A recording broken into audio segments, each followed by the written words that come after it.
segura pra tchan, que mané tchan.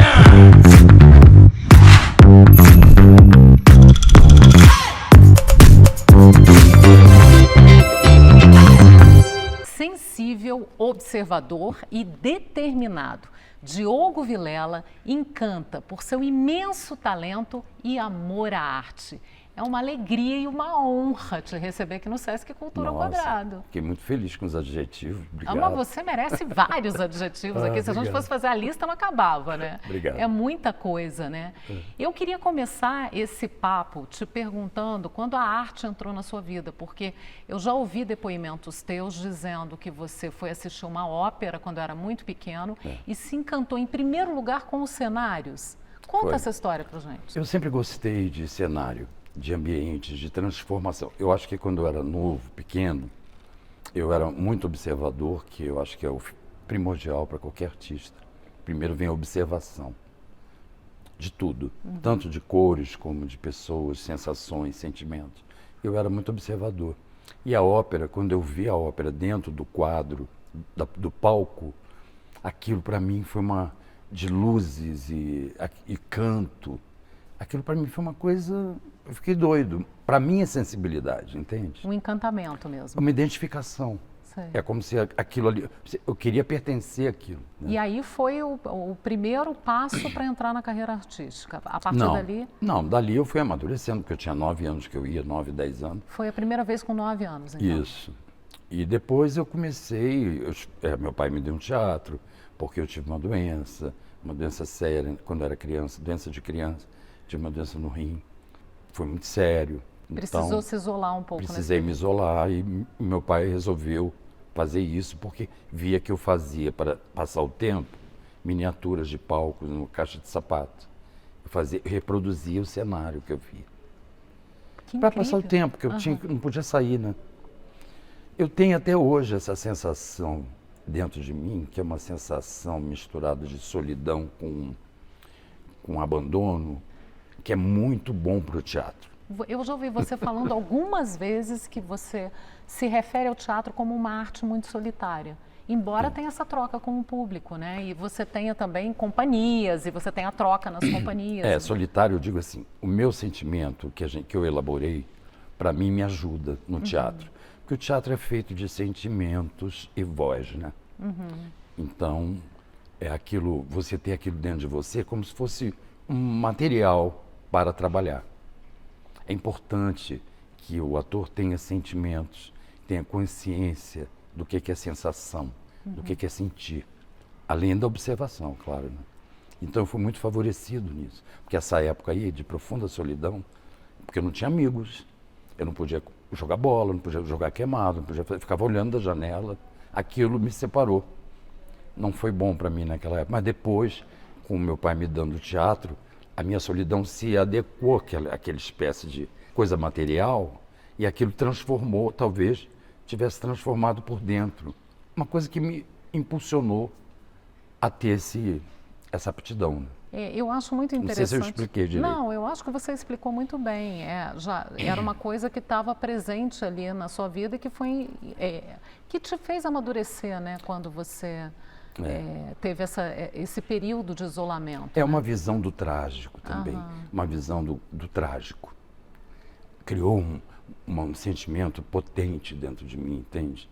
Uma visão do que era o meu... Como se eu estivesse me olhando de fora. É interessante isso. O Renato Russo, que é aqui de Brasília, né, viveu a adolescência aqui em Brasília, também passou um período da adolescência doente. Também muito retraído, muito tímido, muito fora, muito isolado, e isso também foi um combustível para a criação dele. Então é interessante, né? Às vezes esses momentos de introspecção. Formam, né? Que formam o artista. Mas aí tem uma virada muito grande num determinado momento da sua vida artística, que é a TV pirata, né? Que te lança, que todo mundo aqui é fã de uma determinada geração, é fã da TV pirata, eu me incluo, adorava, assistia e rompeu com todos os padrões de humor anteriores. Você já tinha feito humor, como é que o humor entrou na sua vida? Ô Zé Luiz, meu filho, que bom que você chegou. Fala, pai. E o que foi, pai? Você tá com uma cara gozada? Olha, eu não sabia que eu podia fazer humor. Como eu saí de casa cedo, que eu falei que eu ia viver de teatro, que era esse altruísmo que meu pai tinha, que a gente conversou anteriormente, antes da entrevista. E o seu pai era o seu grande incentivador, sempre foi. Minha mãe também me incentivava, mas ele era uma referência para mim. Aham. Então, eu não sabia que eu poderia fazer humor ou que eu era engraçado. Só que eu entrei substituindo numa peça infantil, que o diretor Wolf Maia estava fazendo com Célia Santos, um elenco maravilhoso. A verdadeira história da gata borralheira. E eu entrei substituindo um ator. E quando eu fui ensaiar, o texto, eu fazia o João Jaca, que era um pretendente daquelas meninas feias, as irmãs da Gata Borralheira. Aham. Quando eu fui ensaiar, as pessoas morriam de rir. Então eu fiquei assim, eu não entendia. Para Olha você só foi que uma loucura. surpresa? Foi. Eu não entendia por que eles riam tanto. Porque talvez eu me colocasse com uma consciência do time Aham. dentro daquilo. Foi uma coisa meio mágica para mim. E aí, todo mundo falou, olha, tá ótimo, que coisa engraçada. Mas eu nunca me senti engraçado. Agora, eu sinto também que as pessoas, que eu sou uma pessoa séria, eu acho. Mas quando eu começo a colocar um tipo de energia no convívio, as pessoas riem.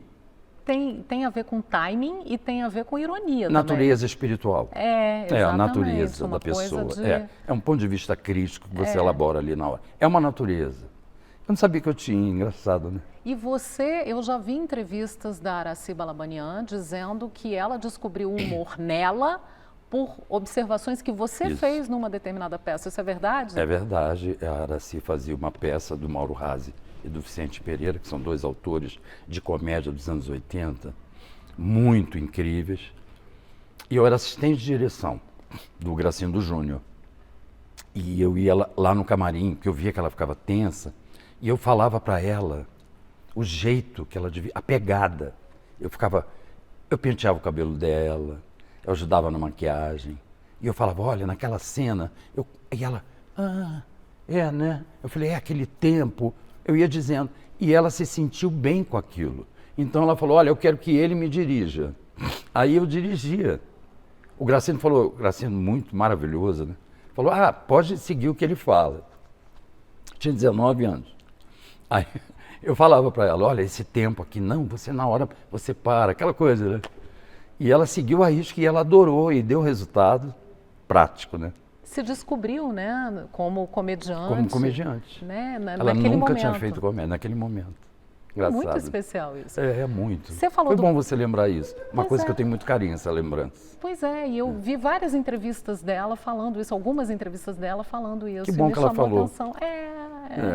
É bom ter esse reconhecimento também. Muito, claro. Ainda Agora, mais dela, né? Você falou do Gracindo Júnior, que te deu a chance, eu acho que foi justamente nessa peça, que tinha um outro diretor que começou a ficar incomodado com as suas entradas ali, e o Gracindo Júnior tirou e colocou você para dirigir. Foi nessa Não, peça? me botou como assistente dele próprio. Então, Como quer dizer, assistente dele. Ele falou, não, o que ele está falando, porque nas reuniões, o amor era tanto por aquilo, e talvez uma falta de consciência, assim, uma ingenuidade muito grande.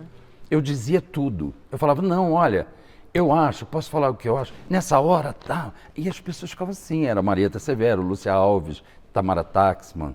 Era um elenco estelar, né? E Losadinha, que era um ator maravilhoso que eu amava. E eu fazia essa peça, eu entrava 5 minutos do último, segundo tempo, para fazer uma cena com o Gracindo, que era o filho dele que voltava na memória dele.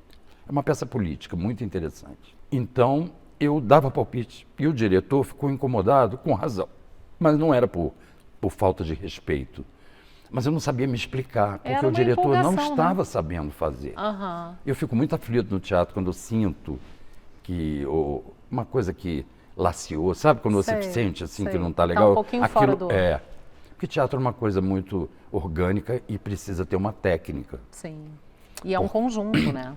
A técnica é exatamente o conjunto e a consciência daquela fala, daquela cena, daquela circunstância. Então você tem que ter muito apuro, sabe? Para aquilo dar certo, ter uma qualidade, né? Com certeza. Porque pessoas vão assistir, né? E eu já te ouvi falando também que você tem muita gratidão a Gracindo Júnior também Demais. por ter... Eu amo Gracindo. Por Nossa. ter confiado em você, ali naquele momento você tão jovem e impetuoso ali, dando as suas opiniões, e ele ter... Sem arrogância, eu nunca fui arrogante. E ele ter chancelado isso naquele momento, né?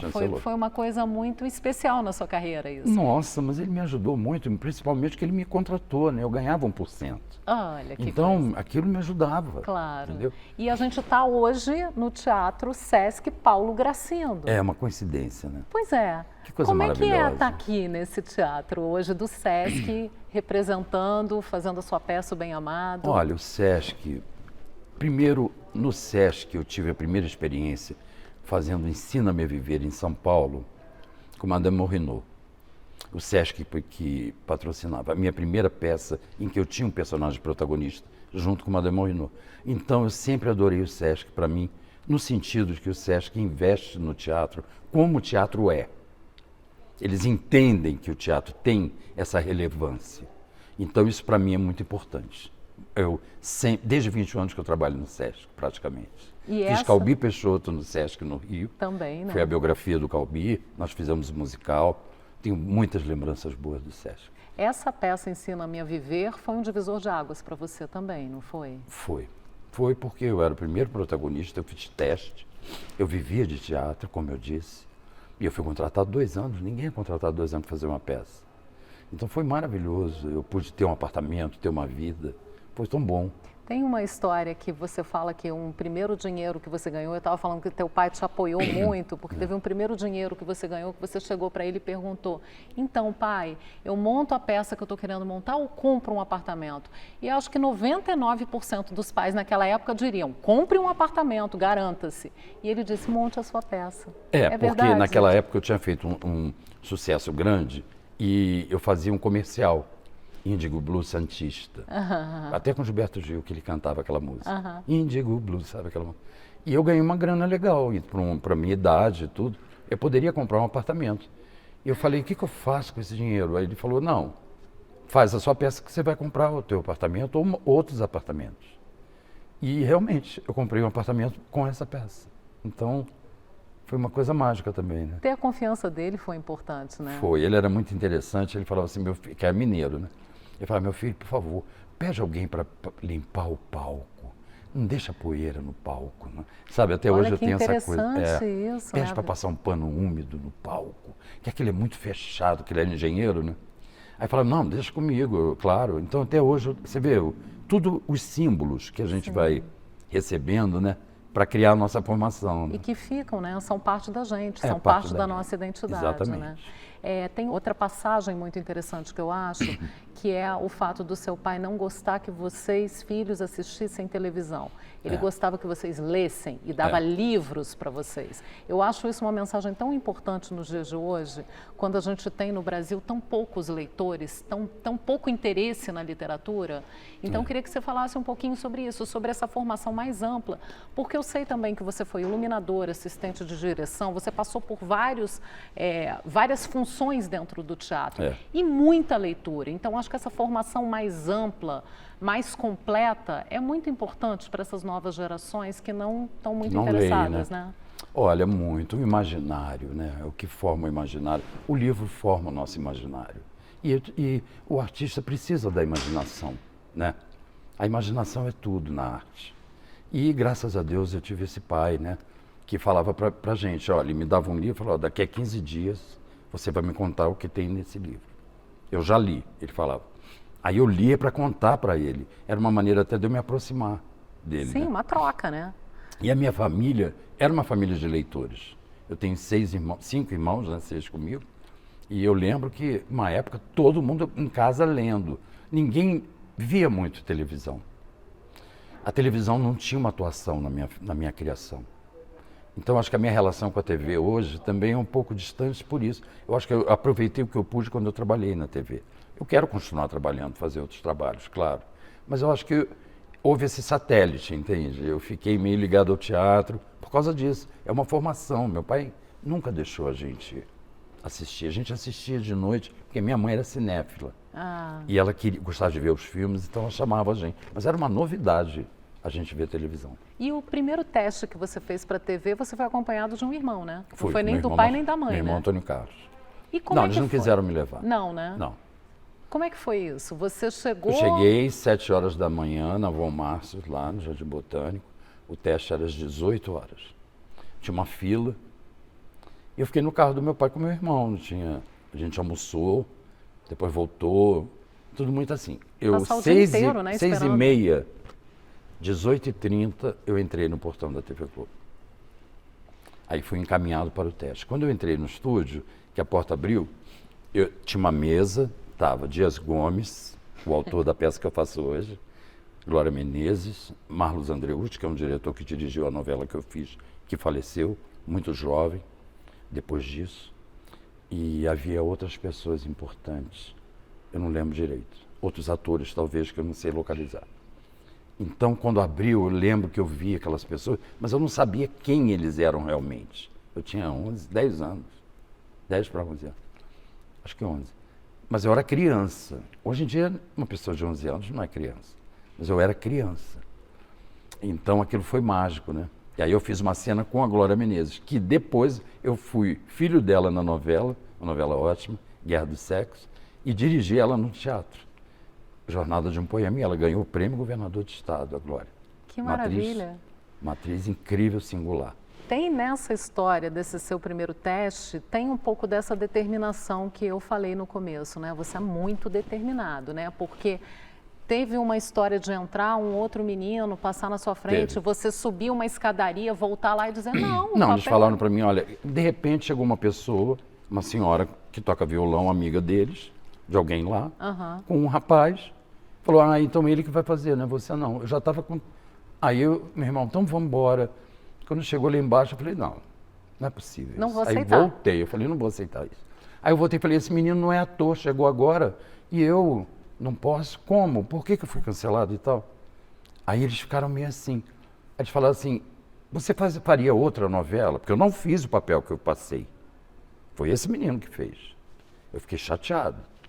Aí, você quer fazer outra novela? Eu falei, eu faço qualquer coisa, que eu sou ator, eu dizia que eu era ator.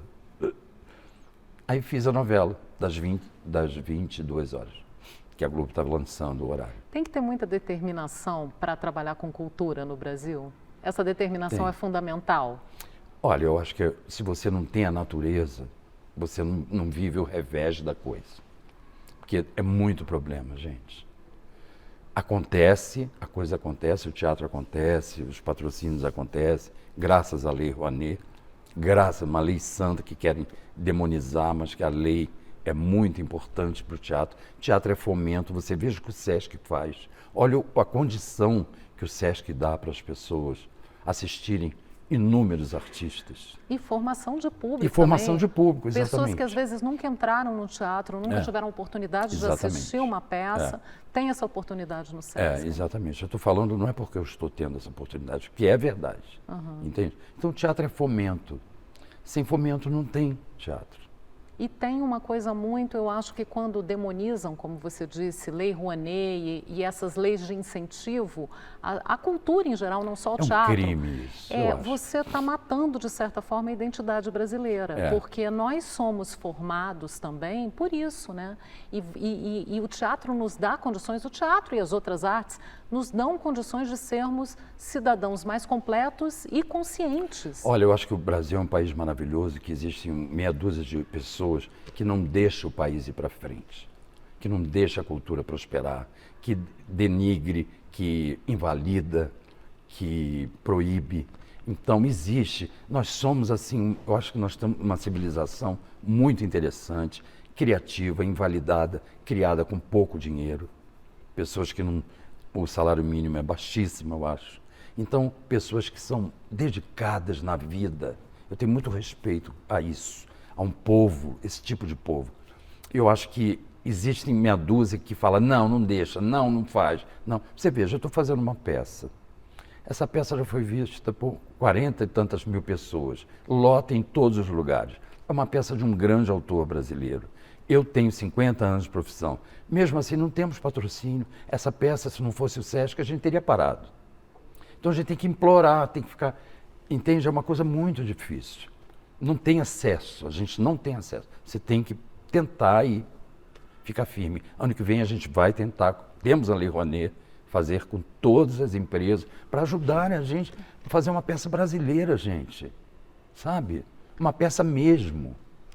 E 14 atores, né? Maravilhoso, com um cenário Que belíssimo. o povo ama, que é aplaudidíssimo, é um sucesso retumbante. Não é uma peça mais ou menos, é uma peça que tem respaldo, né? E eu queria até te perguntar isso. O Bem Amado ser atual ainda hoje é uma coisa muito preocupante para a gente? O tipo de político que era o Dorico Paraguaçu, que é atual, que ficou uma coisa meio atemporal. Assim, a sensação que a gente tem é que o Brasil não evoluiu muito, né? É, um anacronismo que existe, muito grande, né? E é comportamental, né? Você sabe que eu acho que o mundo tecnológico vai varrer essa gente do pedaço. Vai ser a nossa vingança. Porque eles não vão ter mais acesso de controle. É um mundo que está criando uma individualidade na sua própria atuação. E é um mundo tecnocrático, né? Um mundo que coloca o IA, essas coisas todas, vão invalidar o anacronismo que já existe e que prende de uma forma reacionária a nossa vida. Você entendeu? Nosso país. Eu acho que existe uma gente reacionária que prende aquilo, que não deixa ir para frente. Mas eu acho que tem os dois lados da moeda na IA, né?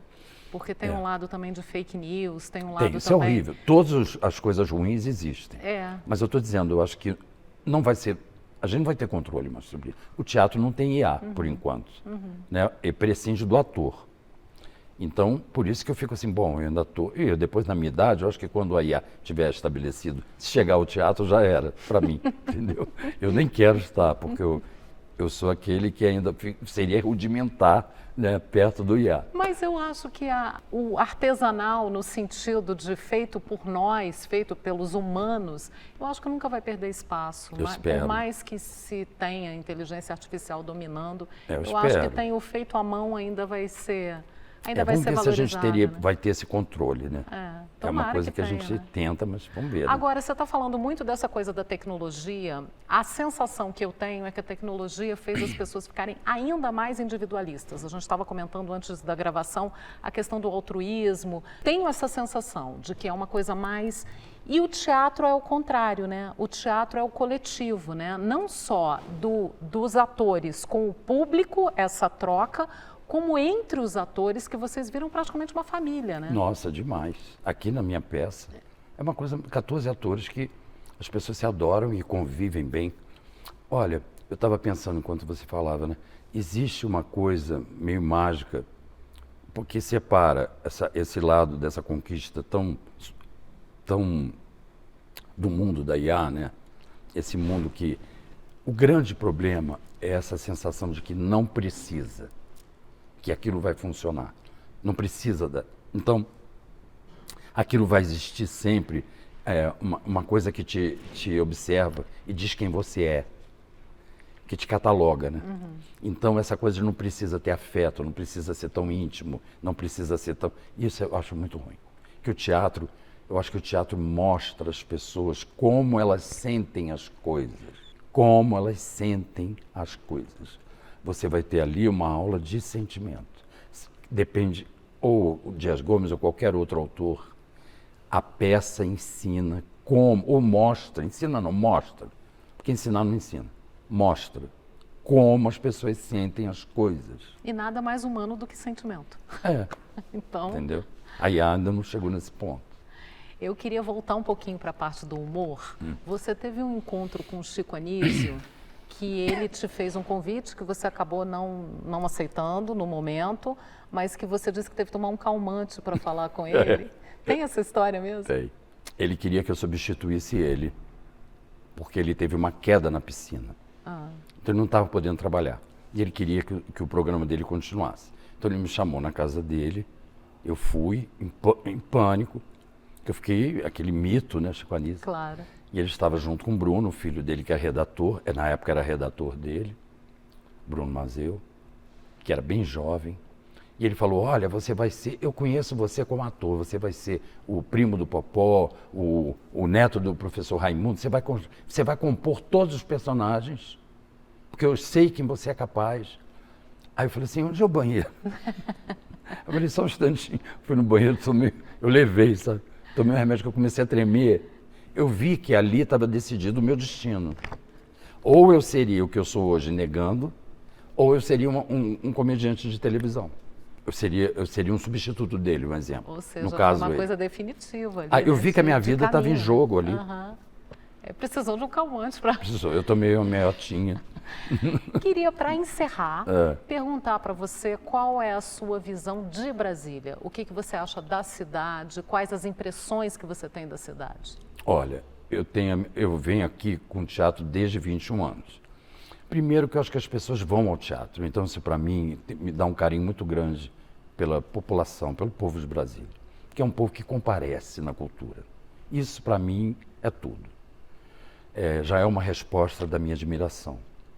Eu acho Brasília aquela coisa longe que faz você fica meio reflexivo em Brasília. Essa reflexão traz uma coisa meio introspectiva. E eu gosto disso. Não é angustiante Brasília, por incrível que pareça. Embora exista o poder, a gente discorde de tudo politicamente, mas eu acho que a parte política talvez seja um pouco mais karmática, como dizendo espiritualmente. Mas eu não acho Brasília angustiante. Eu não acho o pessoal de Brasília angustiado. Eu gosto daquela calma, dessa calma que tem aqui, que é um paradoxo, né? Dessa calma. E acho também as coisas longe. Você admira tudo longe, assim, monumental. Você tem espaços, né? Você tem espaço. A única coisa que eu acho que o Niemeyer devia ter pensado, que eu acho um erro, é fazer calçada para as pessoas andarem. Com certeza. Porque não tem calçada. Ele queria o quê, Niemeyer? Desculpa, mas uma crítica aqui. Por que não tem calçada? Mas é uma crítica pertinente. Por que não tem calçada? É uma cidade muito mais pensada para carro do que para pedestre, com certeza. Exatamente. Agora, Diogo, queria te agradecer muito. Você falou de espiritualidade. Você acha que talvez o nome Diogo Vilela, porque eu descobri hoje que seu nome é José Carlos.